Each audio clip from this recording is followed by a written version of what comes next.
you got to just put your ego to the side and ask the questions that you don't know. Otherwise, you are going to be in a precarious position.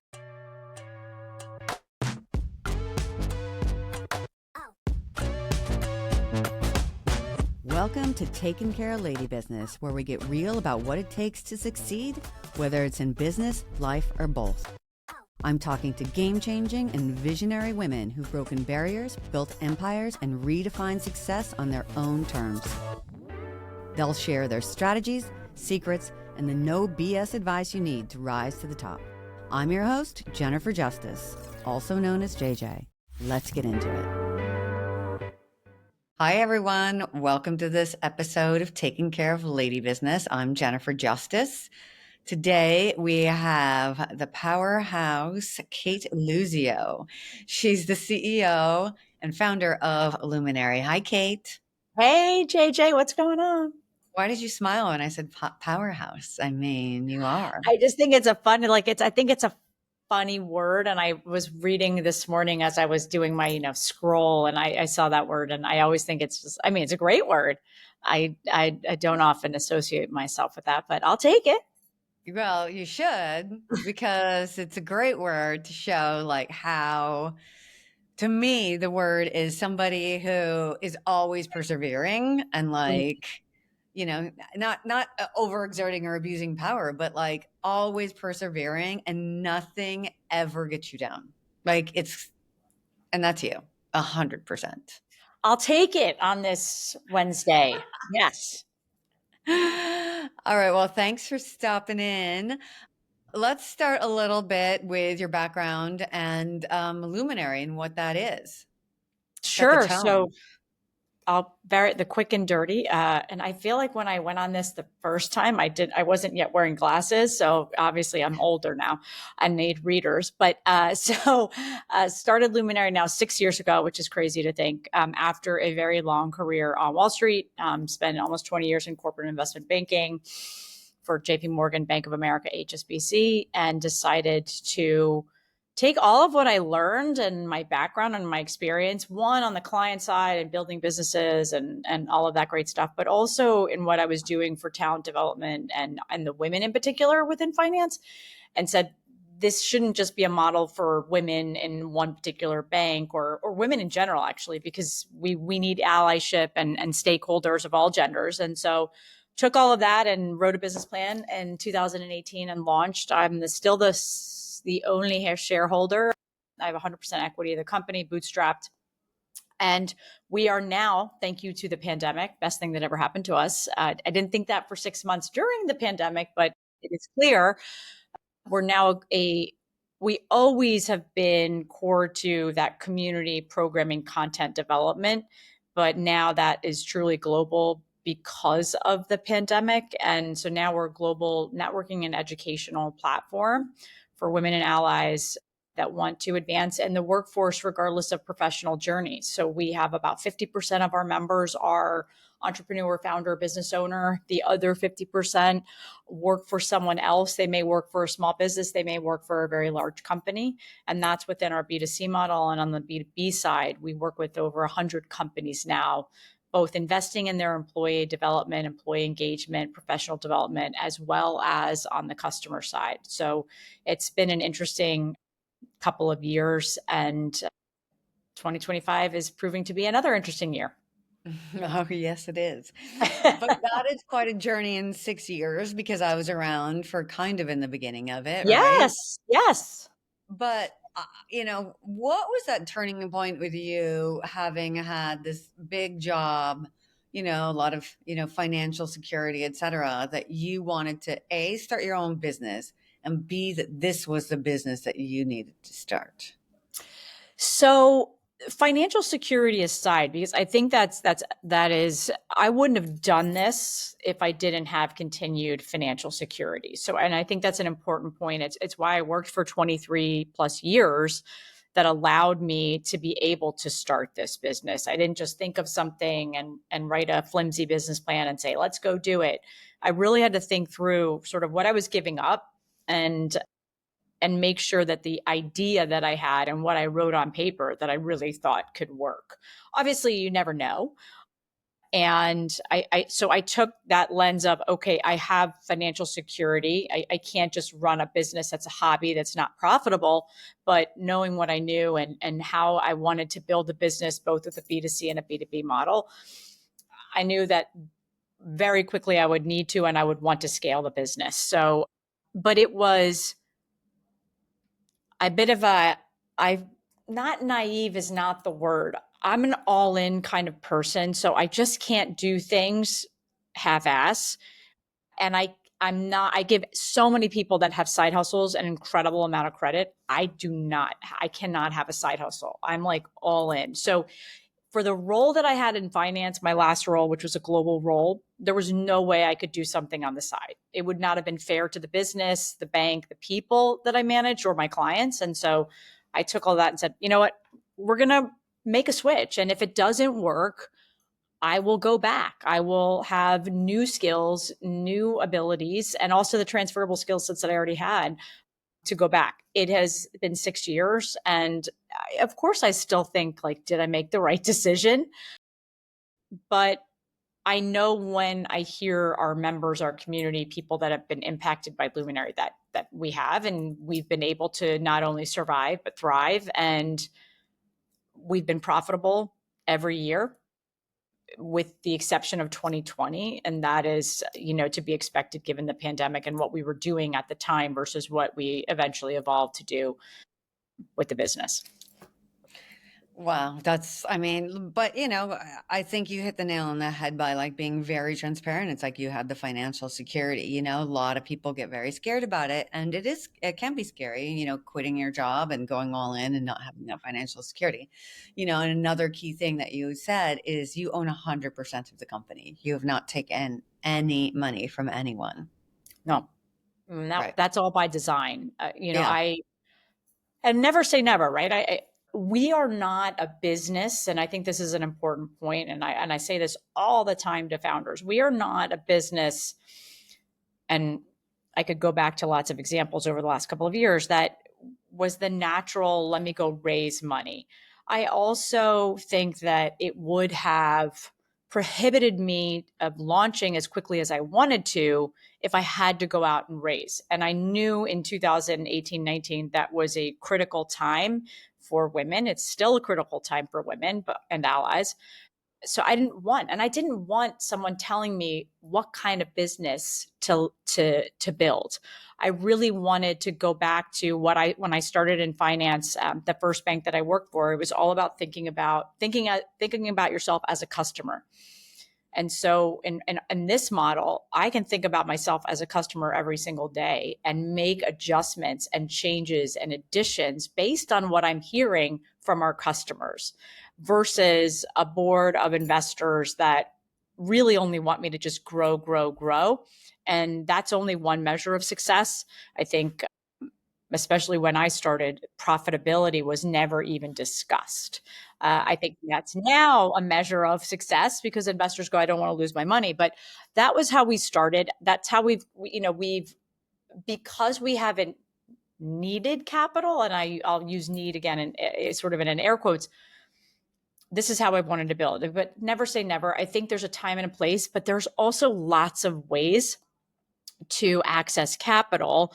I know it's harder for women and we need more capital, but when you have a profitable business, it's growing, you've got a great product. And in our case, I think it makes it a lot easier to be able to go and even have those conversations about whether that's a bank loan, whether that's private equity, VC, it's a family office, friends and family, however you want to look, but making sure you've got that, for us, that business case then allows you to be a little bit more flexible and also have the opportunity to say, yeah, I can raise now because I've proven the model. Right. Yeah, I mean, that's just it, the flexibility. And we've all heard those stories about when women raise money and, next thing you know, they're no longer founder, kicked out, Yeah. don't have the same alignment, so venture money can be a gift and a curse, both ways. But you knew the inside and out of, the financial world and were able to make that like very calculated risk and decision at the same time. Yeah, absolutely. So, okay, so tell us a little more about the Luminaries journey. There's, a physical space in New York City, right? What if how does a member interact with Luminary? What if they don't live in New York City?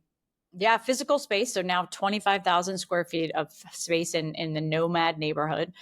By design, it's 5 minute walk from Penn Station. So for those commuters, but also it's so centrally located. And we knew that from a B2B standpoint, I wanted to be near companies so that their employees could actually access the space and the programming as well, versus just entrepreneurs or people that needed a space to work. We really don't identify as a traditional workspace or co-working space. That's an amenity, just like all the programming and the free wine that we offer.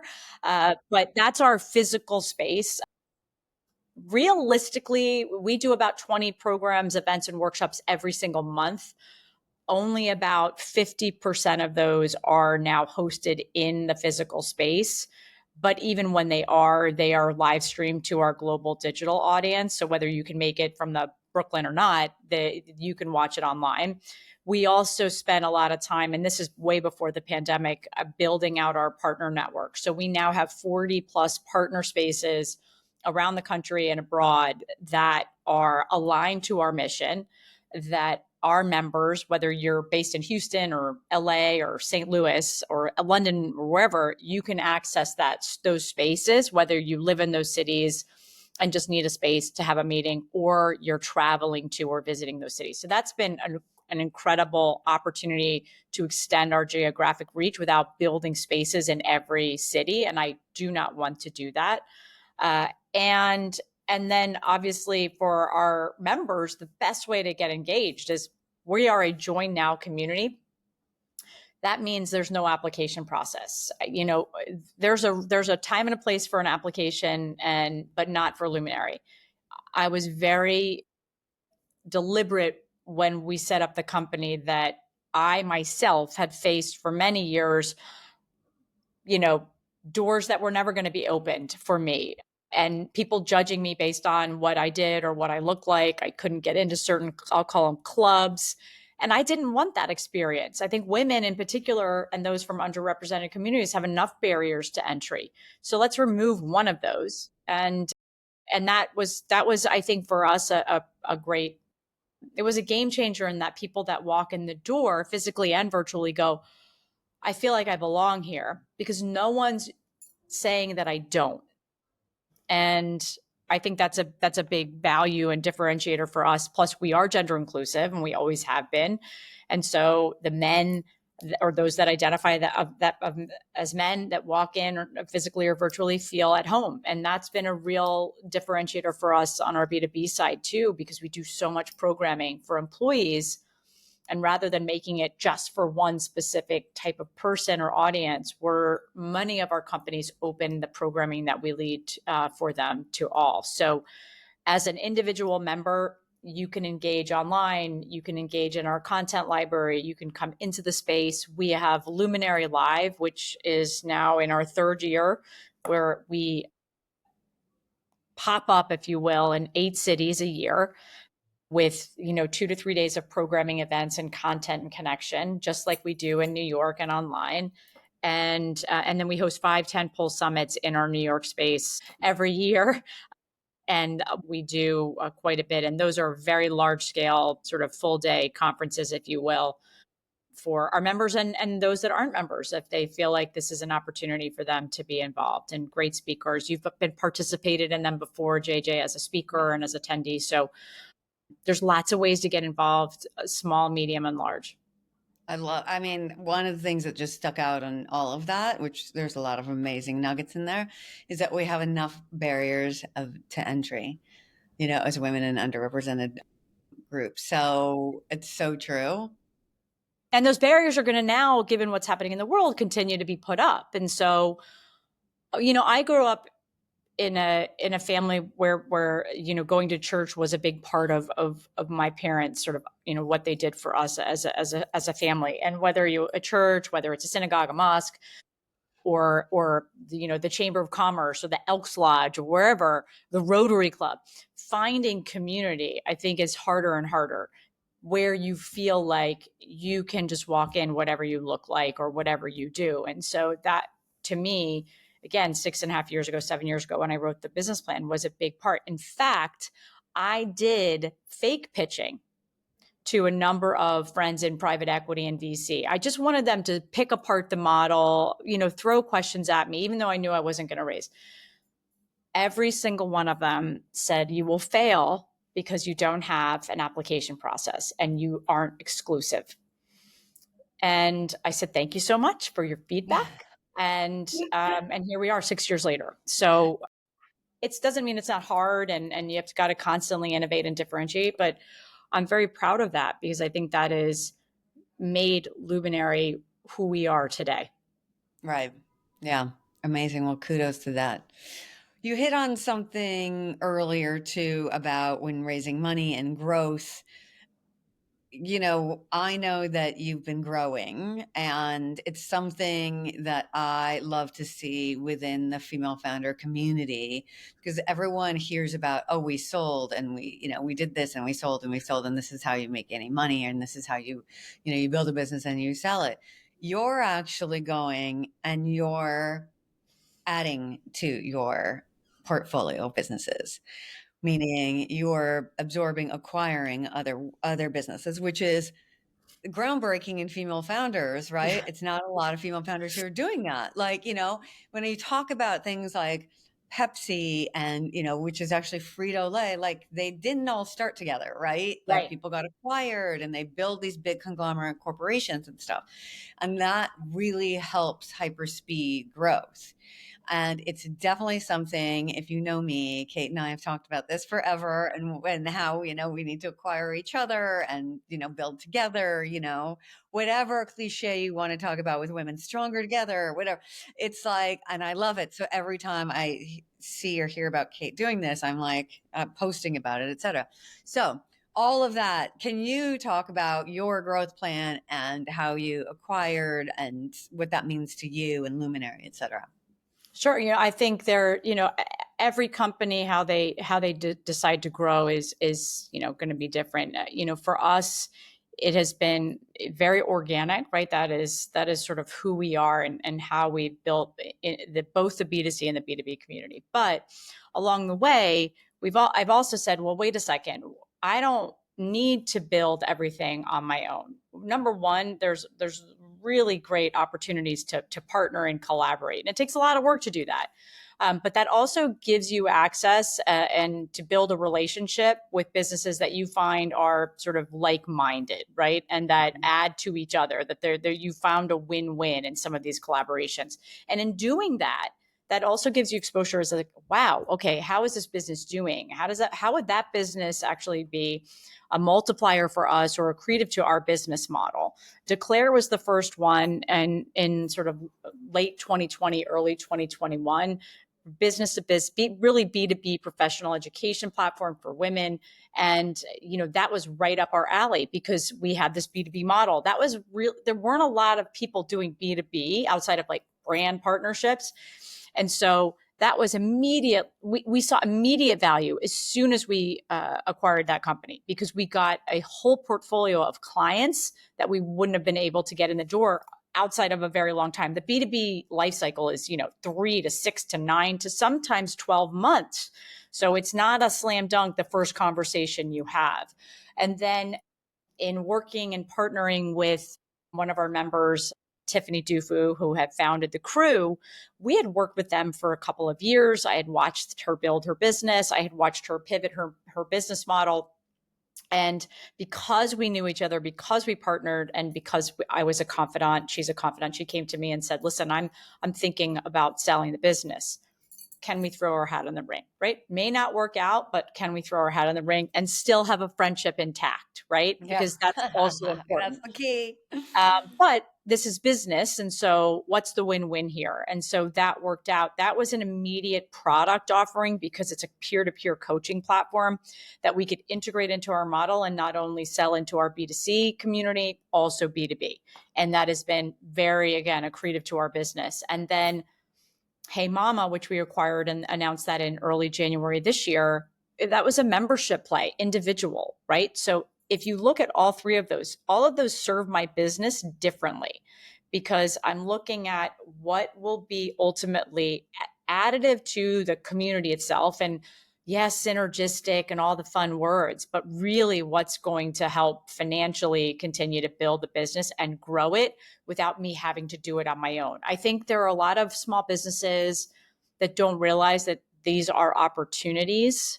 Yes, I have the benefit of being a banker, but I didn't do M&A, but I think know what we need and how we go find it. And so always have a short list of who's out there.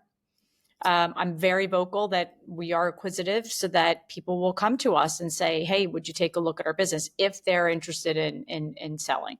So when you do that though, right? That like it's when you're looking at these businesses, obviously, you're saying they're creative, they add more services basically to your members, right? Mhm. But integrating them is probably also takes some time. It's not the easiest thing, right? Definitely. And Definitely. you know, you also probably have to grow your internal team, take some of that internal team in order to do that. Can you talk a little bit about the actual process of that? Sure. I mean, yeah, I think there's an evaluation of the business itself, the financials, right?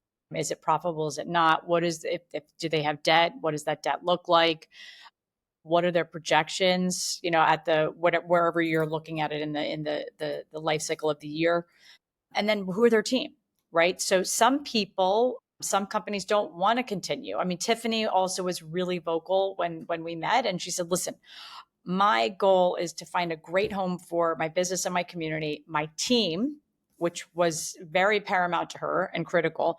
And she's like, I don't want to continue running the business. So great. Let's always be honest around what does that win-win.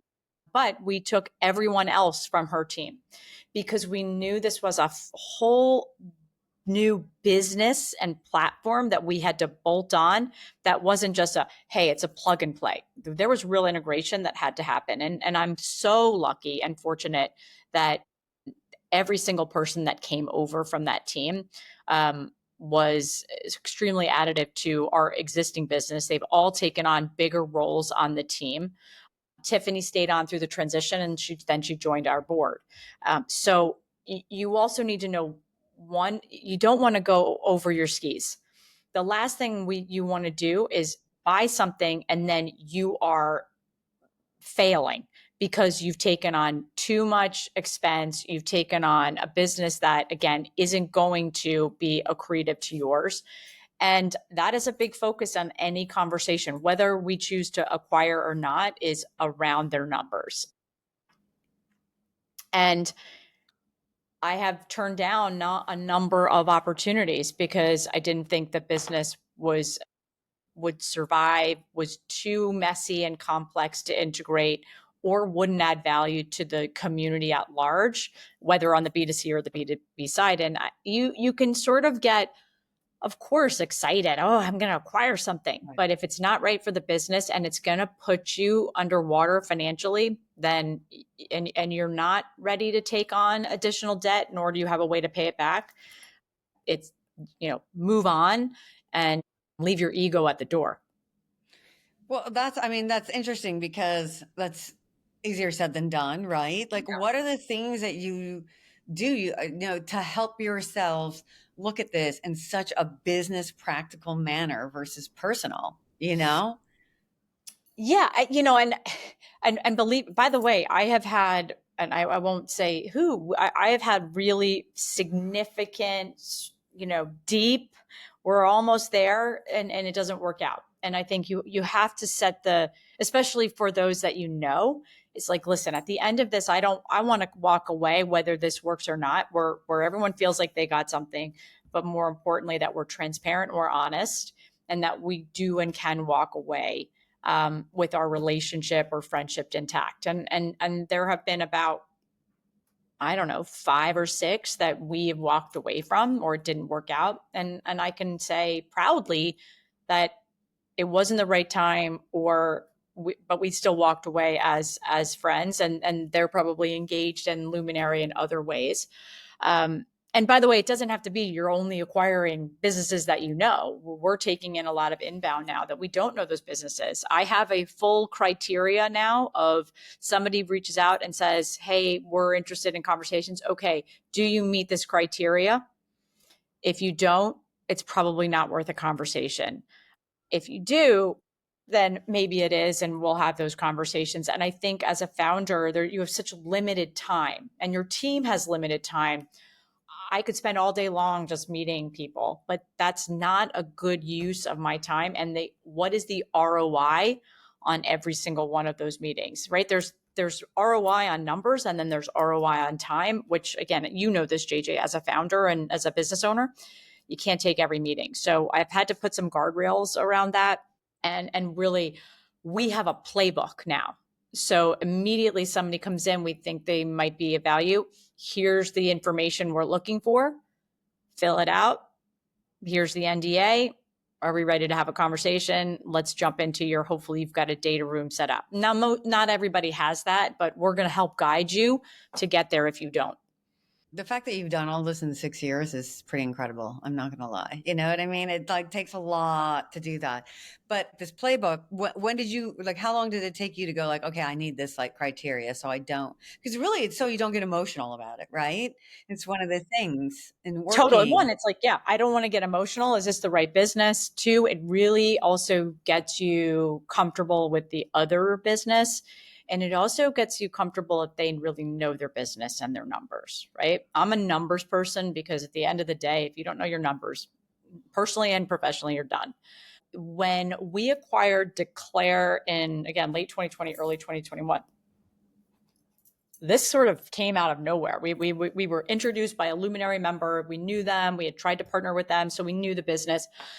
And it was a very quick turnaround. So my then COO, who happens to be our general counsel, got together and said, okay, what are all the questions we need answered?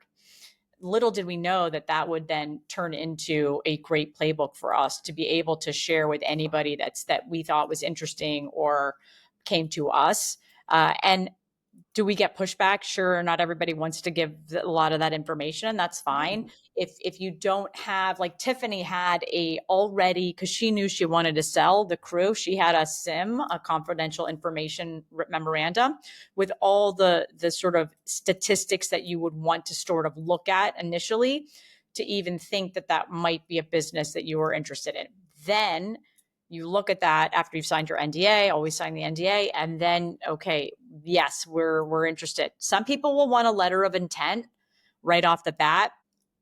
I'm not big on that because a letter of intent is usually non-binding. I'd like to get into the data and really do my homework to be able to come back with, again, deliberate questions about the business. I don't want to waste anyone's time either. So that playbook and sort of that timeline is started in 2021, and Erica Lerner, who's our general counsel, my initial COO of the business, thank God I had her.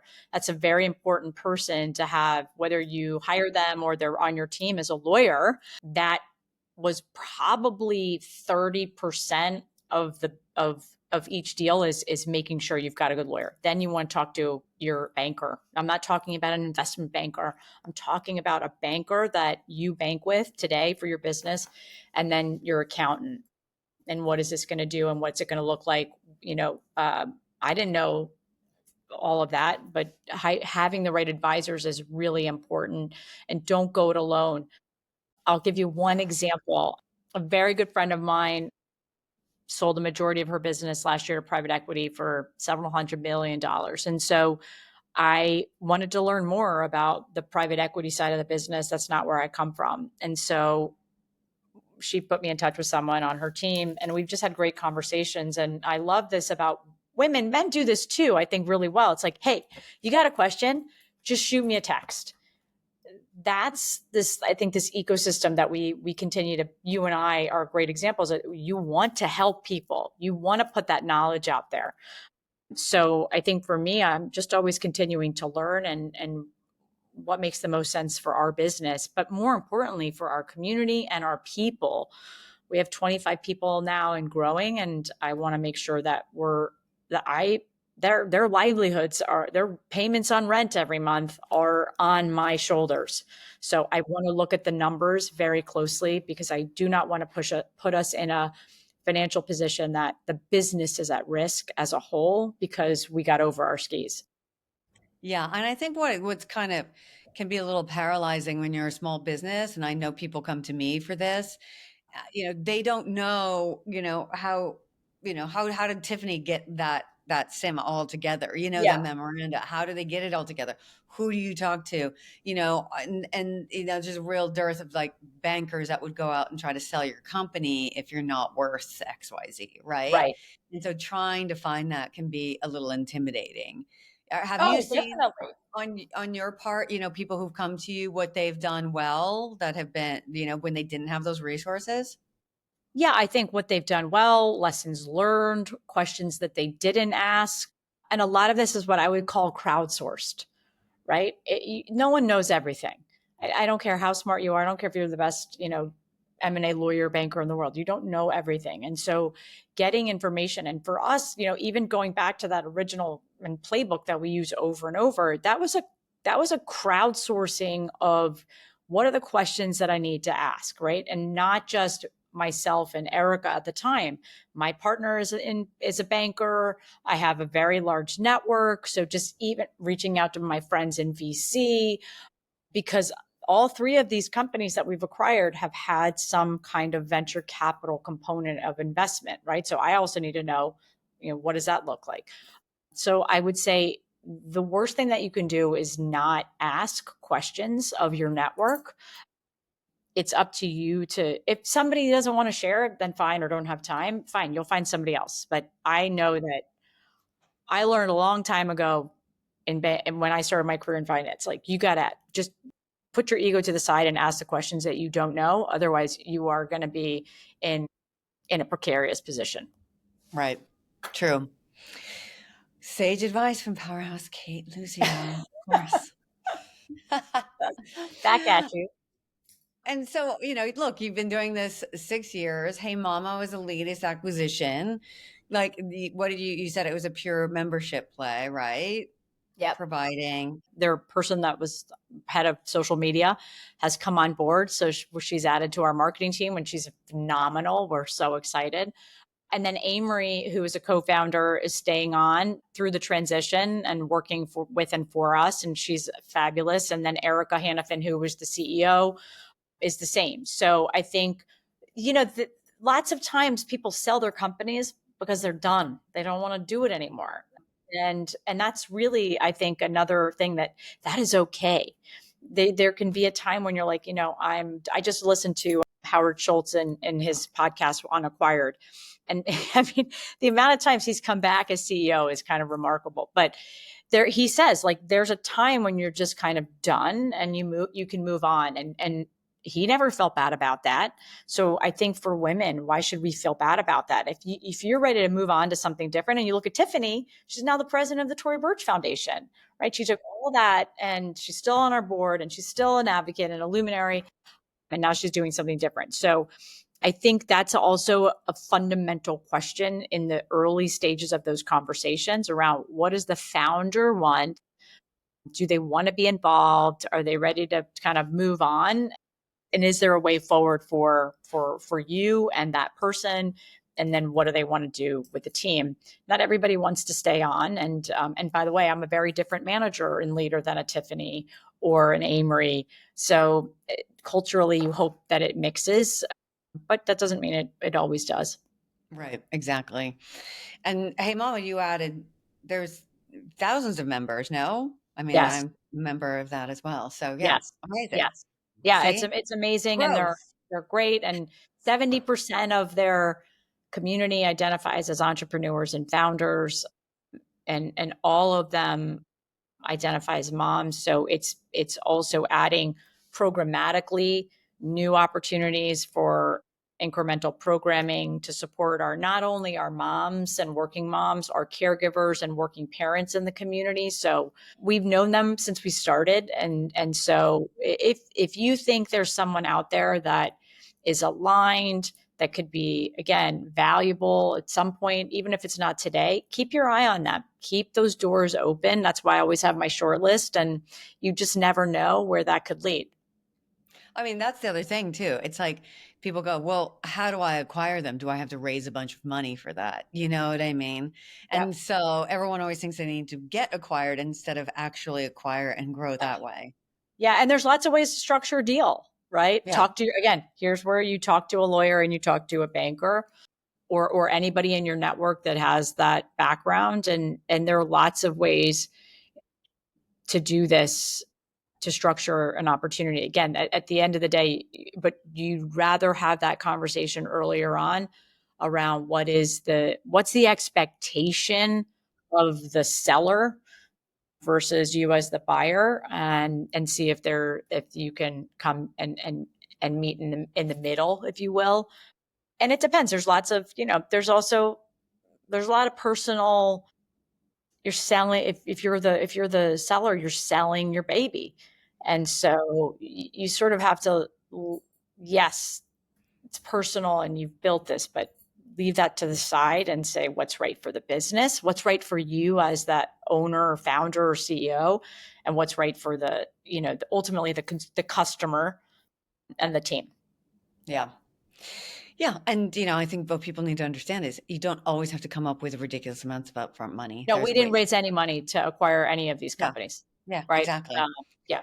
Amazing. So what is the future of Luminary in like Yeah. 5 years? Where are we? Oh gosh, 5 years. 5 years. I'll be 55. I turned 50 this year. Oh God, I don't know. I can't believe I'm 50. I know that we want to continue to grow. We're going to look at lots of different ways to do that. One is part of that acquisition strategy, and the other is, continuing to build the business organically like we have. We are ready and in a great position, I think, to support companies that want to continue to support their employees, regardless of the watering down, rollback, removal of, DE&I, which I don't know how in 6 months it's become, a dirty phrase, because at the core of what DE&I started, it was about helping teams become more innovative, different perspectives and ideas, and working together. And now it is what it is. But I think the companies that we work with are here for it. They're hopefully going to continue to double down and support their employees of all genders and backgrounds and representations. So we're excited to continue to build that. That's 60% of our business is our B2B model, our B2B business. So that was all by design. So that's a big part of what I'll be doing. And then, hopefully, some more big news. We're looking at a couple things right now. So Amazing. we'll see. I have no doubt there you will continue to have big news, and every aspect of Luminary.